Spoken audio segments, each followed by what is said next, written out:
Now I'm going to move on quickly to the horse that I do think it could be worth following, and that is the Aidan O'Brien trained Camelot side Denmark. Obviously, we had Luxembourg last year. Could we be set for another European powerhouse to set foot in the classics? Very nice pedigree, which we'll talk about now quickly. It's a very good horse.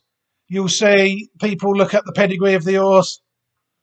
They will see, ignore that, it's just not been updated yet. Family 1X, which is a very interesting family in its own right, and I'll tell you why I think so in a minute.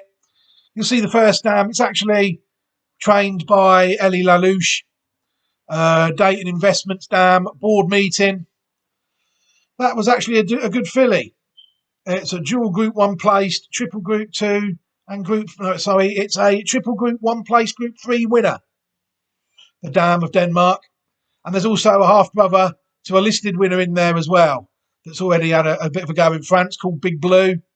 The second dam, as you will see there, Bright Moon. She is actually a very good dam. Dual Group 1 place, triple Group 2 and Group 3 winner. And what's more, she has excelled in the paddock. She's the dam of champion 3-year-old filly in France in 2002. She won the French Oaks and the Prix de l'Opera, Bright Sky.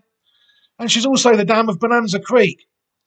That's the dam of Stone Age that was fancied for the Epsom Derby. It was sixth that day after winning the Group 3 Irish Derby trial. And then it was placed in the Group 1 Belmont Derby Invitational in the States this year. The third dam is also a Group 1 placed Group 2 winner in America and a French Group 3 winner. So there's quite a lot to go on there under the first three dams that can indicate this horse could be fairly decent, I think. And if you go back to this, you will see that 1X is the family line. And that is an interesting line, I think, because it is arguably the most modern one on this site. You'll see it's actually been going less than 100 years. It started in 1926 with a filly called La Troyenne. You know, there's some very nice fillies on this list, very nice horses all the way through it, really. If you just have a little look down, you'll see horses like Super Sabre, the Kentucky Derby winner. You know, even horses in the 69, they're quite recent, you see. It's an interesting pedigree, this one. Some nice horses like Mineshaft. You know, there's Smarty Jones, another Kentucky Derby winner here. So this is a classic pedigree, without any shadow of a doubt. Got a Kentucky Oaks winner there. Lundy's Liability, the UAE Derby winner. Some other good stallions on here as well. Derby and Ledger winners look like Curleon, Turgeon, Relco. Some nice horses, man. Very nice horses. And you're looking at all further down, looking at decent horses in America as well. You know, LA France, Guineas and Oaks, and the Arc winner. Very good. You know, this is one that they do quite well on. The Preakness and the Belmont. Bemelek is a key mare on this line. If you see a horse called Bimelek in the 7th or 8th dam, it will lead you to this line. You know, and the one we're interested in is here, you see. She's highlighted Bright Sky for us nicely. The French Oaks winner. So that's the sort of line we're on there, narrative. You know, we're not far off the top of it. Not far off at all. It's a very, very interesting horse, I feel, Denmark. We'll scroll through, they've got July Cup winners on it, even like Mozart. Yeah, it's some very nice horses. You just scroll through slowly and just look at them. Yeah, there's some interesting horses on here. So I think without any shadow of a doubt, it's worth looking at the Aidan O'Brien trained Denmark moving forward. What entries has he got? Futurity Stakes, again, you will see this one is entered also in the Derby. And the National Stakes in the Futurity, the classic half there for Aidan O'Brien, Group 1, Group 2, Group 1 for a possible classic contender. So you have to say that he's ticking a few boxes, Denmark.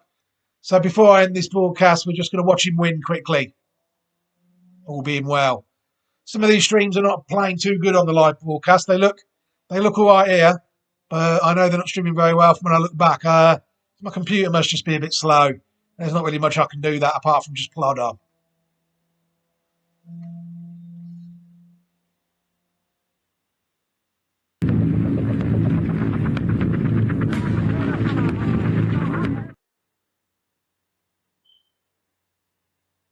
completes loading. Net off. 6 runners over a mile in the Weatherby's GSB Irish EBF maiden.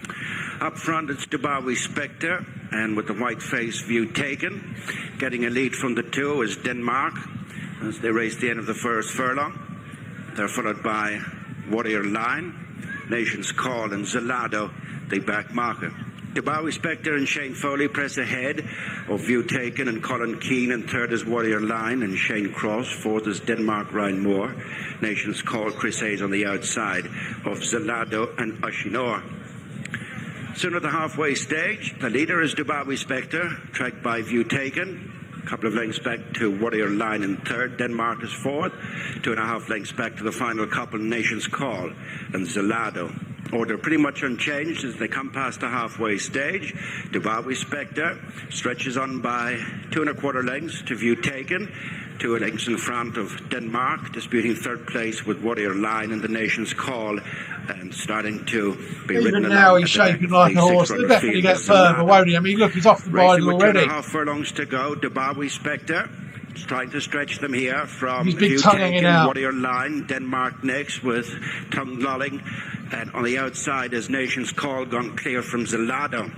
4.5 left to go in the Weatherby's GSB Irish EBF 1 mile maiden. Dubawi Spectre falls away to Denmark, green as grass, and View Taken as the 2 newcomers fight it out, followed by Warrior Line, and it's Denmark going on now, quickening away smartly, puts a win on the board straight away. Denmark by 4.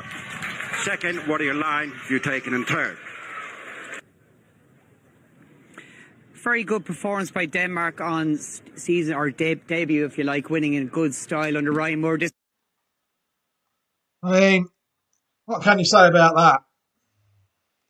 For me, I thought that was a very impressive performance. You could watch the horse learn, see the horse learn as it was going down the track, really. And that, to me, has to be marked down as a very promising horse.